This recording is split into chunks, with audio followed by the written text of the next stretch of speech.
gozo depende de nuestra relación con Dios, independientemente del lugar y por la situación en que estemos pasando. El gozo no significa que no haya ausencia de dolor y ausencia de situaciones aflictivas. El apóstol Pablo estaba preso cuando escribió la carta. Pero realmente, si estamos centrados en Dios, habrá gozo. Hoy vamos a ver el verso 12 del capítulo 2. Y voy a leer hasta el 13, pero solamente veremos el verso 12. Dice así: por tanto, amados míos, como siempre habéis obedecido, no como en mi presencia solamente, sino mucho más ahora en mi ausencia, ocupaos en vuestra salvación con temor y temblor, porque Dios es el que vosotros produce así el querer como el hacer por su buena voluntad. Hermanos, siempre hay extremos.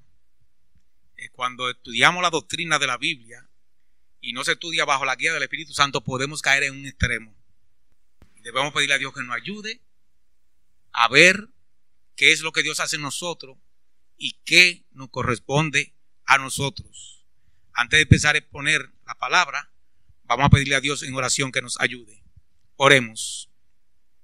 Padre amado, te amamos, exaltamos y glorificamos tu nombre por todo lo que tú has hecho en nosotros. Te damos gracias, Señor, porque somos amados por ti. Te damos gracias también, Señor, porque si en algún momento en la vida cristiana hemos obedecido, es porque tú has puesto el querer en nosotros. Por lo tanto, la gloria es tuya. Pero también tenemos el beneficio de saber de que si tú pones en nosotros el querer, es porque tú nos has salvado. Porque en quien tú empiezas la buena obra, tú la terminas. Si tú nos has salvado de la condenación del infierno, también tú nos estás salvando de nuestros deseos, de que crucifiquemos nuestros deseos.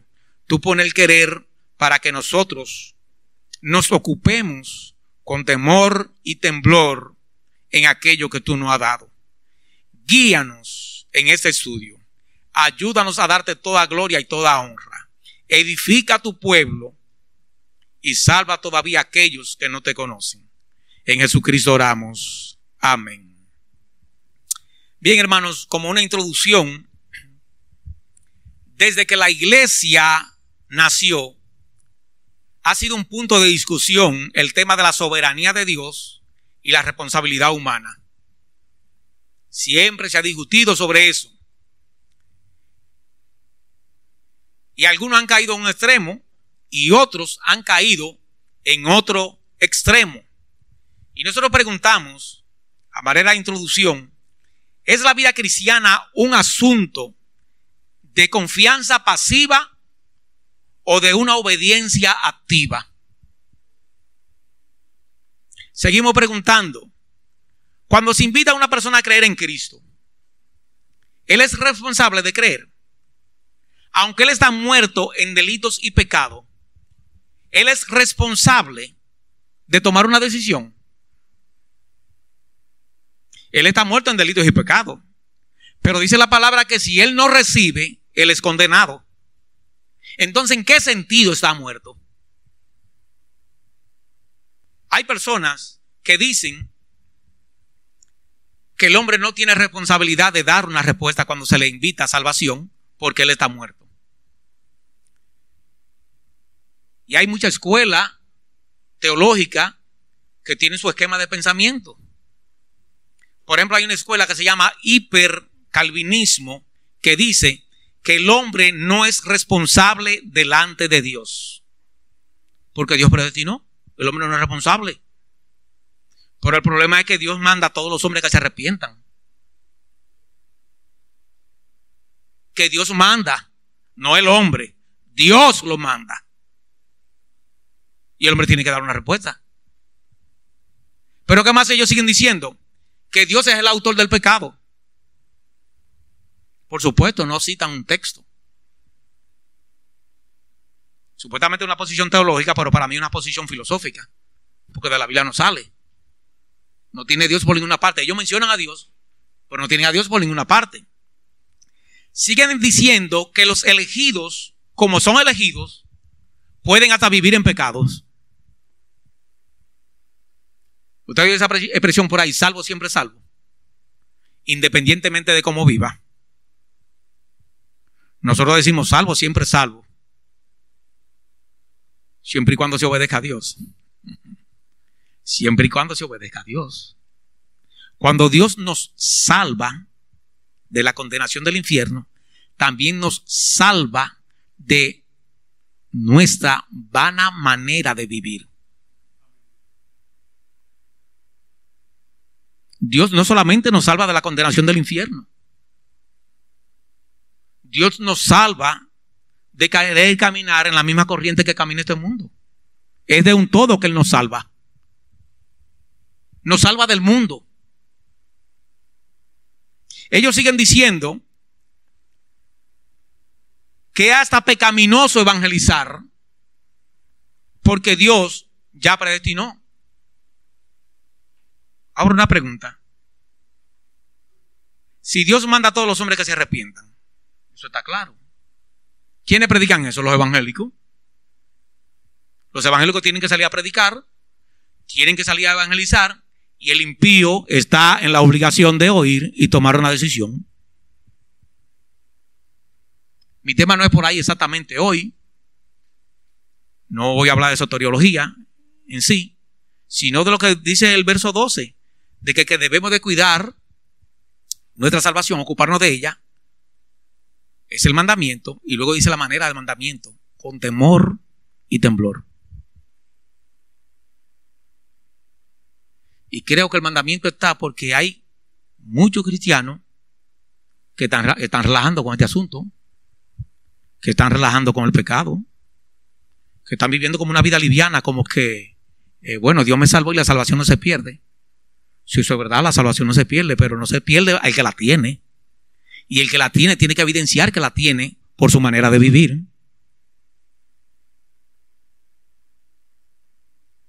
Tenemos que evidenciar lo que somos.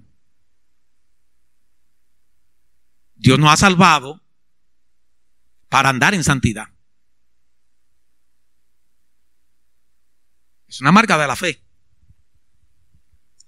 Cuando tratamos de conciliar cada doctrina en el plano racional, por ejemplo, desde que Dios es soberano y que el hombre por otro lado es libre de actuar y que el hombre es responsable de la decisión que toma, pudiéramos caer como el péndulo por allá o por aquí. Y es difícil estar en el centro. Por ejemplo, tratando de explicar algunas doctrinas que son difíciles de explicar o que no tienen explicación sencillamente. Aquí está el caso, por ejemplo, de la Trinidad. Juan Carlos Riley, un teólogo, en su libro de Doctrina Cristiana habla de triteísmo. Es una posición teológica que trata de explicar la Trinidad.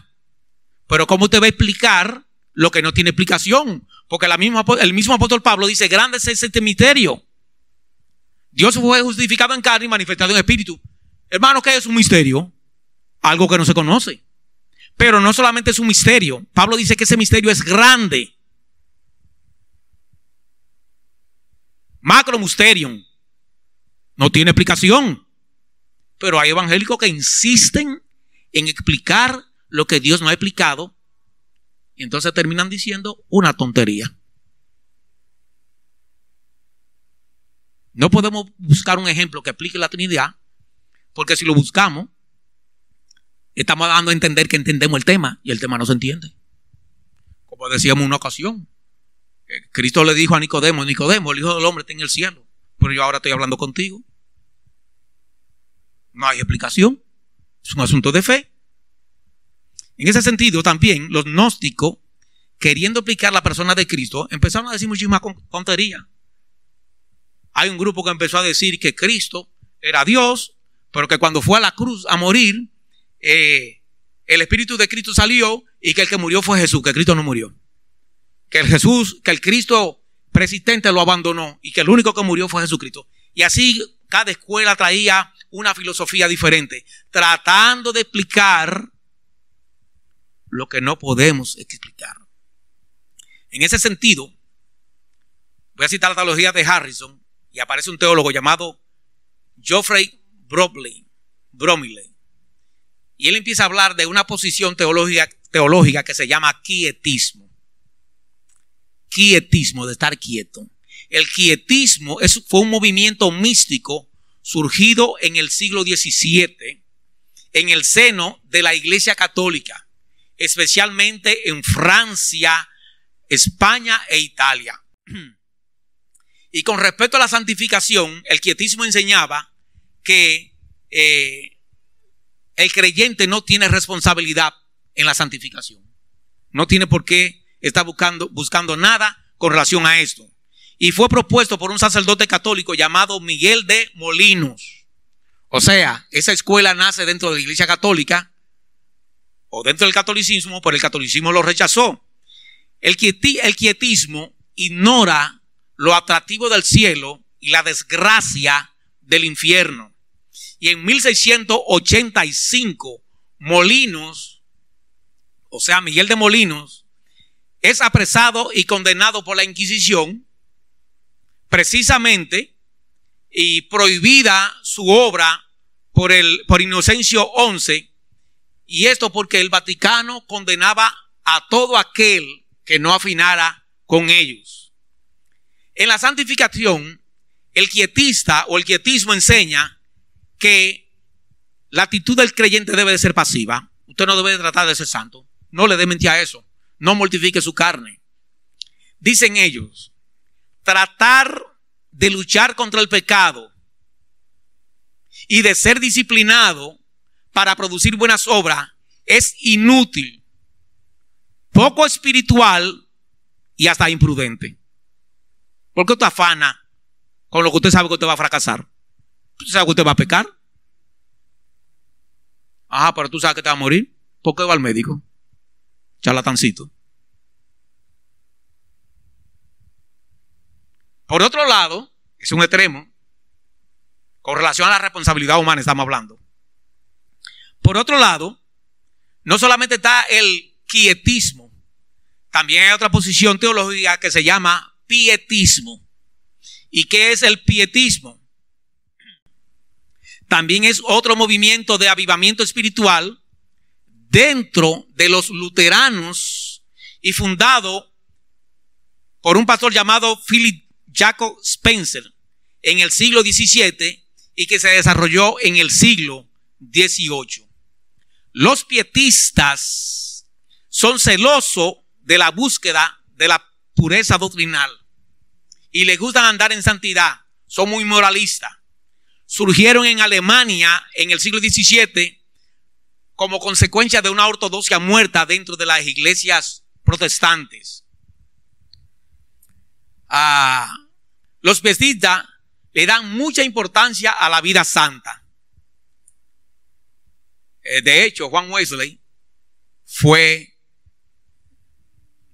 tendía para allá.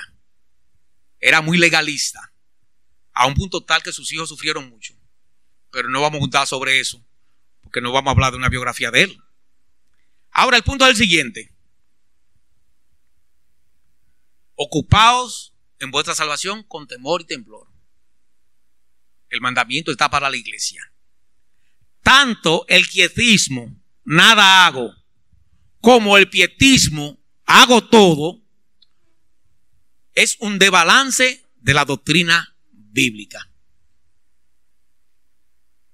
Yo hago y Dios hace.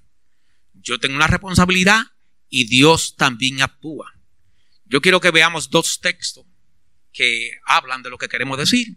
Primero a los Corintios 15:10 dice Pablo a los Corintios: pero por la gracia de Dios soy lo que soy, y su gracia no ha sido en vano para conmigo.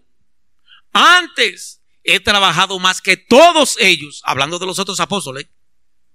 He trabajado, no soy un vago. Pablo, un aplauso para ti. No, espérate un momento. Pero no yo, sino la gracia de Dios conmigo.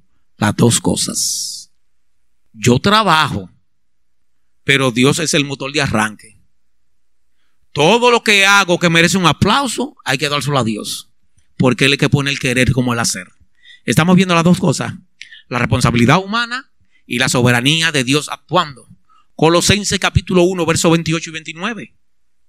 Hablando de Cristo, a quien amonestamos, a quien anunciamos, amonestando a todo hombre y enseñando a todo hombre en toda sabiduría, a fin de presentar perfecto en Cristo Jesús a todo hombre, para lo cual también trabajo.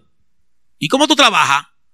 Media hora, medio tiempo, luchando según la potencia de Él, la cual actúa poderosamente en mí.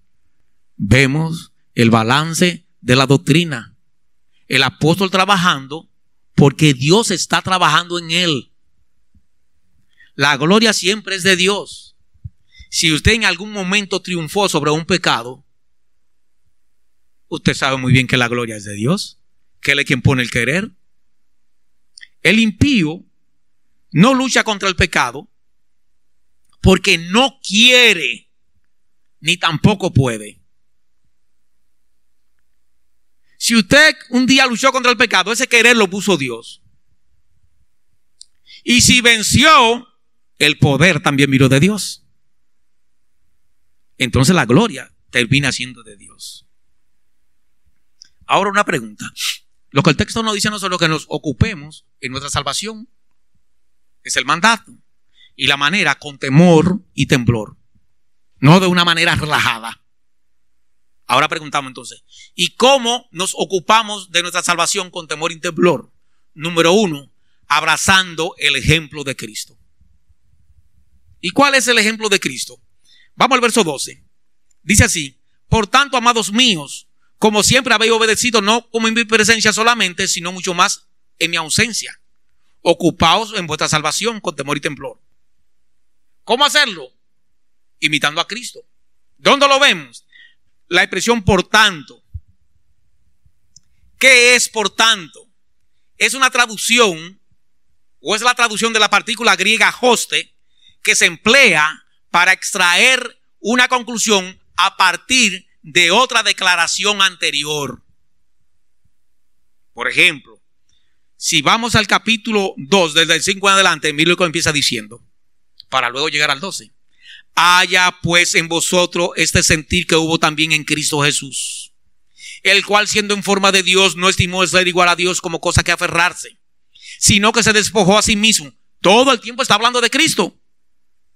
Tomando forma de siervo, hecho semejante a los hombres, y estando en la condición de hombre, se humilló a sí mismo, haciéndose obediente hasta la muerte y muerte de cruz. Por lo cual también Dios le exaltó hasta lo sumo y le dio un nombre que es sobre todo nombre, para que en el nombre de Jesús se doble toda rodilla de lo que está en los cielos y en la tierra y debajo de la tierra, y toda lengua confiese que Jesucristo es el Señor, para gloria de Dios Padre. Por tanto, ¿está usted viendo? Esa partícula entonces se usa para enlazar una conversación que está atrás con la que va para adelante. ¿Cómo me ocupo en mi salvación? Con temor y temblor, imitando a Cristo. ¿De qué manera? Mi sentir debe ser el sentir de Cristo. Hacerme chiquito. Cristo era grande, se hizo chiquito, estaba de primero, se puso de último. Viendo todo lo que dice ahí, desde el verso 5 hasta el verso 11. No aferrándome a los privilegios que Dios me haya dado. Hermano, una característica del rico es que siempre hiera al pobre. El rico le habla mal al pobre, porque es rico, y él entiende que el pobre se debe a él. Y es difícil que el rico no maltrate al pobre, aún siendo evangélico. ¿Sabe por qué? Porque cuando Adán cayó en pecado, toda nuestra naturaleza se corrompió.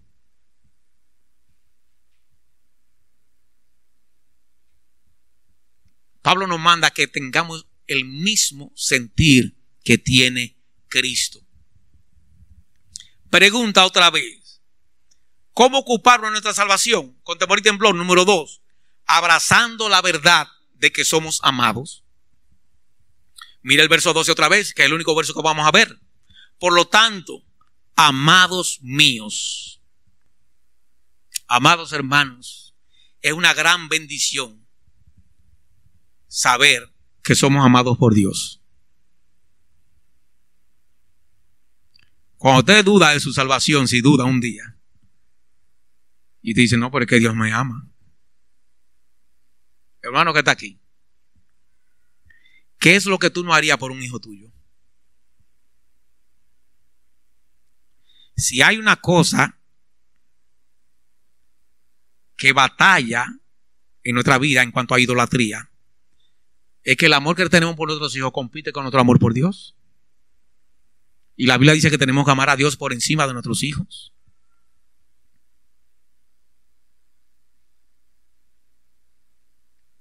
Cuando sabemos que Dios nos ama, es difícil de que caigamos en depresión. Cuando el hijo pródigo se fue de la casa en rebeldía, vivió por allá perdidamente y tenía muchísimos amigos, amigos fieles, mientras había grasa. Cuando se acabó el dinero, todas esas personas desaparecieron. El tipo no encontró para dónde coger. Pero un día dice, pero ven acá, yo tengo dónde ir, voy a ir donde mi papá. ¿Y por qué pensó en su papá? Porque él sabía que ahí lo amaban.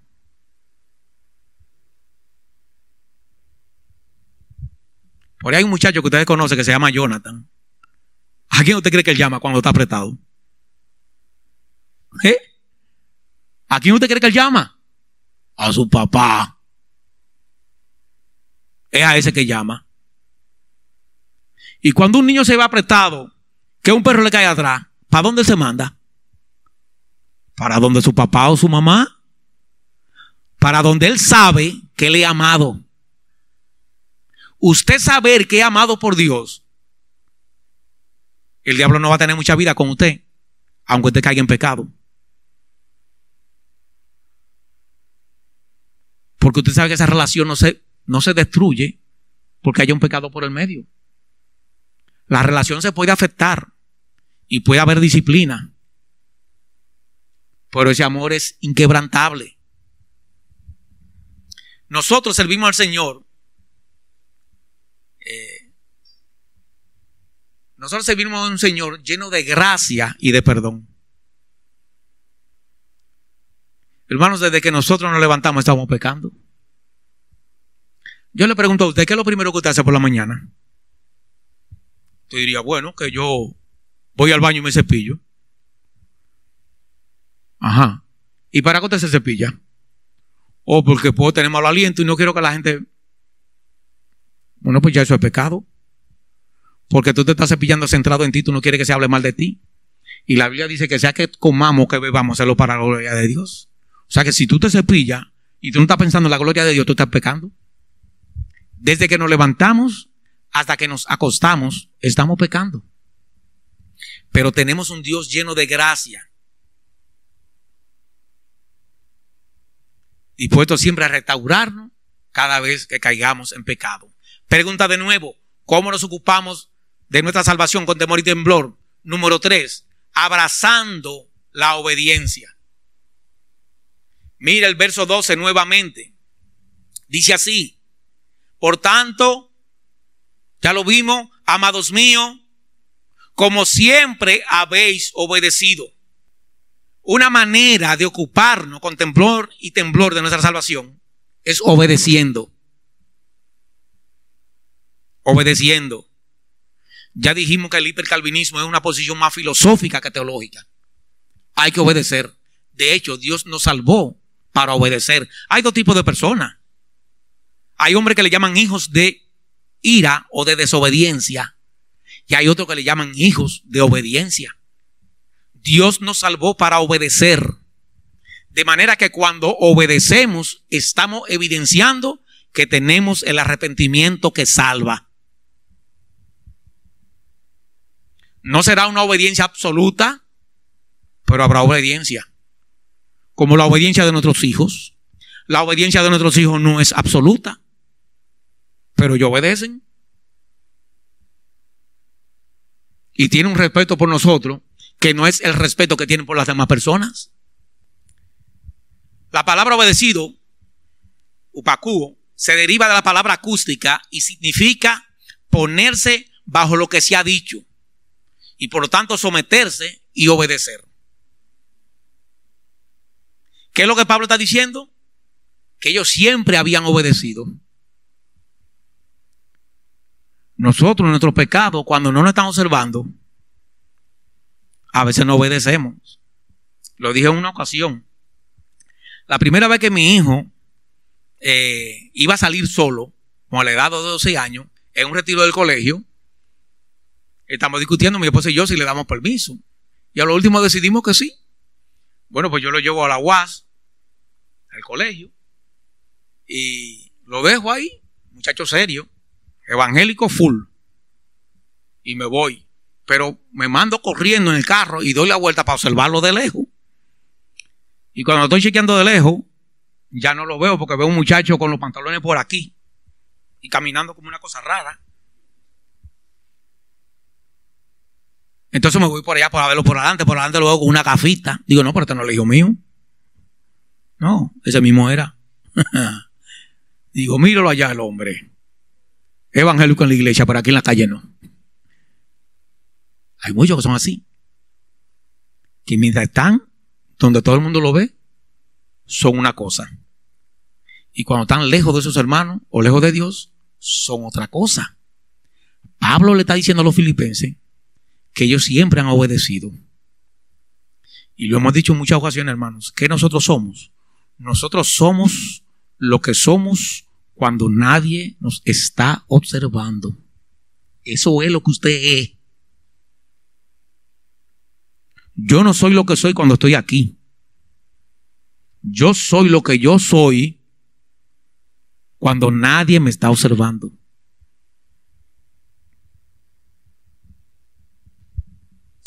¿Cómo nos ocupamos de nuestra salvación con temor y temblor? Abrazando la responsabilidad personal. Mire que Pablo le sigue diciendo: por tanto, amados míos, como siempre habéis obedecido, no en mi presencia solamente, sino mucho más ahora en mi ausencia. Pablo estaba lejos de ellos y estaba preso. Lo que Pablo está diciendo, yo a ustedes no lo estoy observando. Hermanos, nuestros hijos, llega un momento que cuando se gradúan de bachiller se van para la universidad y usted no puede andar atrás de ellos. ¿Y cómo usted? No, usted no puede. Si ellos no son cristianos, bueno, ya se embromó todo. No podemos darle seguimiento. Tiene una materia allí, después tiene otra materia aquí, que tiene la práctica a tal hora, y ya el control no se puede. Hay que entregarlo en la mano de Dios. Pablo no podía estar arriba de ellos. Pablo estaba preso. Lejos de ahí y también preso. Y lo que Pablo le está diciendo, yo espero que ustedes sean fieles, aunque yo no le esté observando. De hecho, Dios siempre nos está observando. ¿Cuándo es que el hijo pródigo empieza a vivir como un impío? Dios, cuando se aleja del papá para hacer lo que él quería hacer sin que su papá lo viera. Él no quería faltar a la educación que el padre le había dado. Entonces, ¿qué hace? Se aísla. Cuando usted ve que una persona se aísla, la Biblia dice que su propio mal busca. Cuando usted ve que una persona tiene su vida como encerrada con llave, tiene cosas que la avergüenzan, que no quiere que más nadie sepa.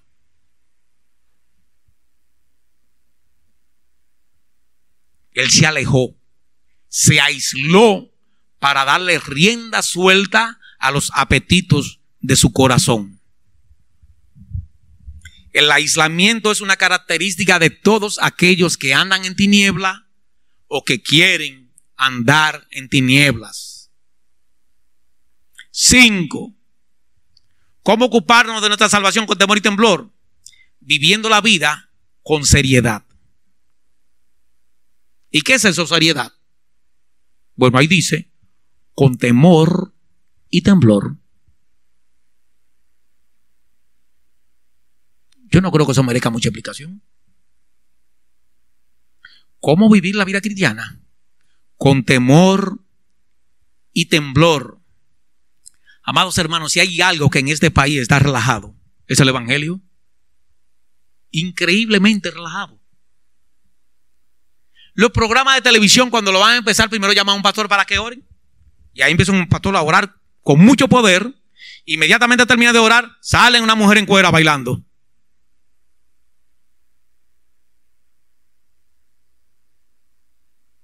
Y te dice, wow, pero ¿y este extremo? Un hombre orando a Dios, pidiendo la dirección de un programa, y ya por otro lado pornografía. Yo le he dicho, hermano, la BD se están muriendo de hambre. Porque como bailaban la BD, que bailan ahora todas las mujeres. Entonces ya no tiene sentido que esa gente existan. Ahora todo el mundo evangélico. Usted va a una ferretería y encuentra canciones cristianas. Va a una farmacia, encuentra canciones cristianas. Ve a un borracho y está oyendo Paz en la Tormenta. Quizás está pensando en una mujer, qué sé yo no sé. Pero aquí en este país no hay a quien predicarle. Todo el mundo evangélico. Todo el mundo cita la Biblia. Todo el mundo la cita.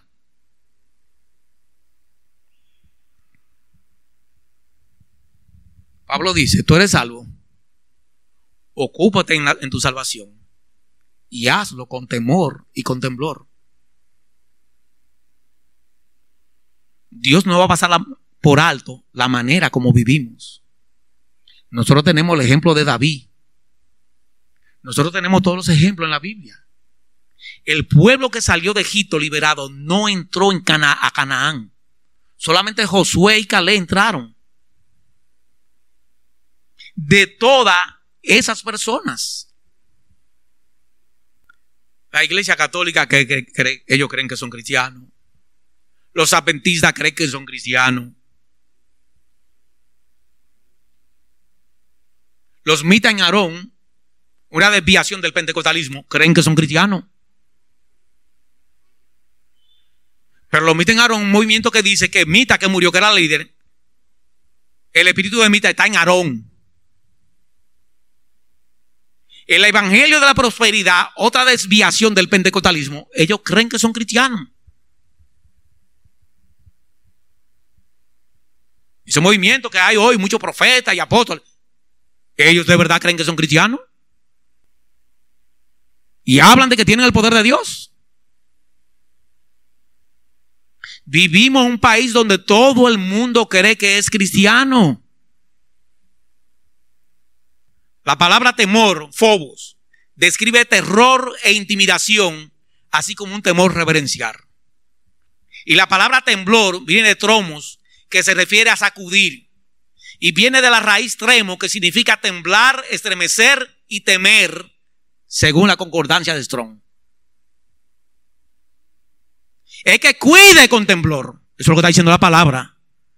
No es que cuide de una manera relajada. Nos está diciendo que nos relajemos con el pecado. Nosotros sabemos por dónde no debemos de caminar. Usted sabe por dónde no debe de caminar. Usted sabe dónde usted no debe visitar. Usted sabe dónde no debe de ir. Usted sabe dónde no debe poner los ojos. Yo creo que la mayor persecución cristiana que hay en el mundo no es en el mundo oriental, es occidentalmente. En el mundo oriental hay una persecución sangrienta. Y cuando usted examina la historia, ese tipo de persecución lo que hace es que solidifica la iglesia. Pero en el mundo occidental lo que hay es una persecución sexual. Se quiere sexualizar el mundo occidental. Desde que usted prende el televisor, usted lo que ve pornografía en todos los canales. Hasta un canal de descubrimiento científico, los anuncios son para anunciar una toalla sanitaria. Aparece una mujer semidesnuda. Compra un ají en el supermercado, que sé yo qué. Una mujer desnuda. ¿Pero qué tiene que ver un ají con una mujer desnuda? Yo no entiendo. Y ese tipo de anuncio va anestesiando la vida cristiana y la va matando. A un punto tal que la iglesia de hoy no tiene poder. Hermano, aquí hay un tipo de persecución donde usted no puede prender su televisión libremente.